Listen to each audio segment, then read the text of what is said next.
My mother played the greatest old ragtime jazz piano you'd ever want to hear. When I was about 9, we started a family band with Mother on piano and Dad on his instruments, my older brother on his, and I did the vocals and played my trumpet. I never ever saw another girl do what I did. I was in my 20s before I even saw another girl play a trumpet. It was unusual, and people thought it was cute, you know. In 1941, I headed down toward California, and some friends of mine had put a band together.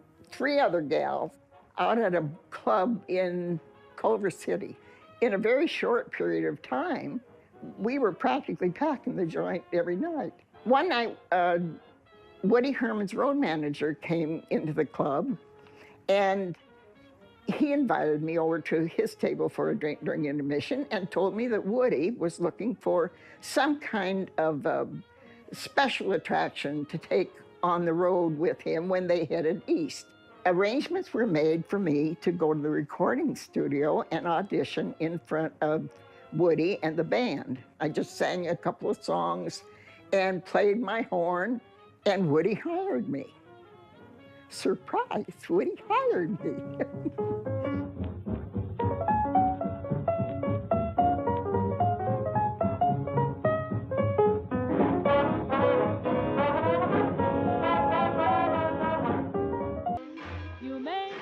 In those days, you traveled by train or by car, by bus.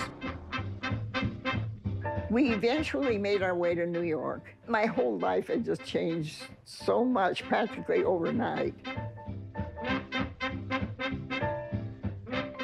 Dizzy Gillespie was working in one of those little nightclubs in New York at the time, and he invited me uptown to a jam session at Minton's, which was where everybody went after work every night. New York was an exciting town. There wasn't anything that you couldn't hear. You could find jazz of any kind, any place in town. We were working the Hotel New Yorker, and Woody came to me during the intermission and asked me if I'd like to sit up in the trumpet section. Well, needless to say, I wasn't about to turn that down. Well, the lead trumpet player decided, I think, that he was going to get rid of me, but fast. He set up this ridiculous riff, you know, using the derby hat, and the derby hat was going up, it was going down, it was going sideways, and everything he could think of. Well, surprise, surprise, I kept up with him.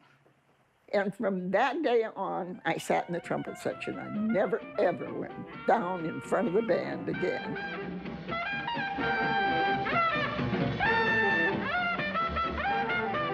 We all owe a debt to Woody Herman for opening the door to women in jazz.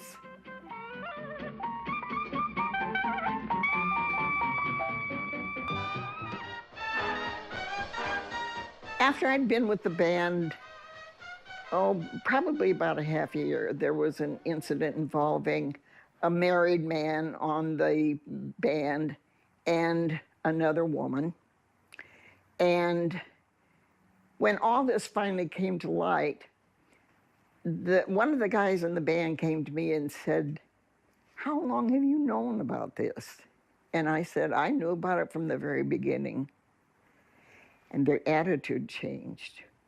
I think they finally realized that they could trust me, that boys could be boys out on the road, and I wasn't going to go back and blab to their wives about what they were doing. And from then on, it was pretty easy sailing.